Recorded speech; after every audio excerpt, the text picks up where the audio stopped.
understand that California law requires you to give them the itemized list after 21 days, correct? That's all right, correct. So from now on, you will do that? Absolutely. Okay, you also understand, I hope, that for any item over $250, you're required to provide an actual invoice. Which Are you aware of that? Yes. How many invoices did you provide them? I sent that via certified mail to her on the 27th. There was one that was not printed out. I don't know why. Did you receive invoices with the itemized list?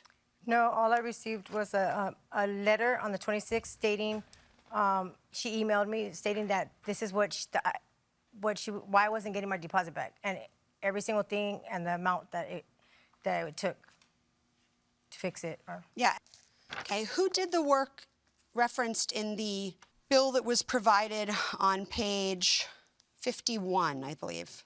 The one for $1,475. Who did that work? Maria, the $1,475? Yeah. Yes. And then I have Maria, the same person installs doors and fixes air conditioners? He's a handyman. He's a handyman. He. So it's Mario who does the work. It's a husband and wife. And so anyway, the Zelle payments that were sent to Maria. That's why they say that. And I have the printouts, which I had submitted as well as evidence, but I don't know why they were not. Okay, so the same person repairs air conditioners and doors? Yes. Interesting. When the handyman came, he said it was over 100 degrees in my house for like almost a whole month. It was 2 weeks. So if you did your move-out inspection on June 7th. I did on the 8th. The owners were there on the 1st of June, and that's because I was out of town on a family emergency. Okay. And I started receiving a bunch of text messages with all of the photos that I submitted as evidence with all of the lists of the items that were left. Okay, but why did you sign something saying that you conducted your inspection on the 1st? This is your pre-move-out inspection statement, which signed by you. Yes. And it says you conducted the full inspection on the 1st of June, when you did no, not. I did not do it. I did it on the 8th. Because that's when I returned from being out of town. I don't know if And you said that they were present for the inspection. No, I have a transaction coordinator who helps me fill out some of the forms. And again, I was out of town on a family I wouldn't emergency. sign anything that person prepares anymore. I mean, they're having you sign your name to things that are false.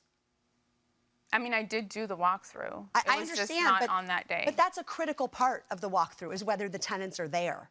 And so to misrepresent that it was done the day after they vacated and that they were there, it feels very misleading, because it suggests that the move-out inspection was something different than it actually was.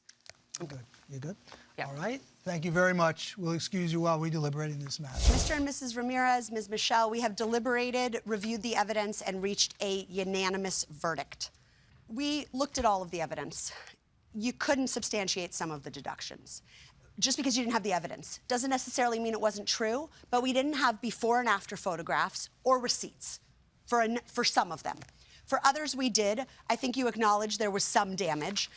I'm not going to go through each and every one, although we did in our deliberations, but by way of example, clearly the door needed to be replaced. So there were definitely a few items, but our tallying up, and specifically not including the backyard, just because we didn't have evidence that the whole backyard needed to be redone. So I would say in the future, just really get your before and after photographs so that it's all there for us. At the end of the day, we found that the appropriate repairs totaled $1,740. Your security deposit was $3,500. Therefore, you should have received back $1,760. That's where we end up. The verdict is in favor of the plaintiff in the amount of $1,760, and we wish you all the best.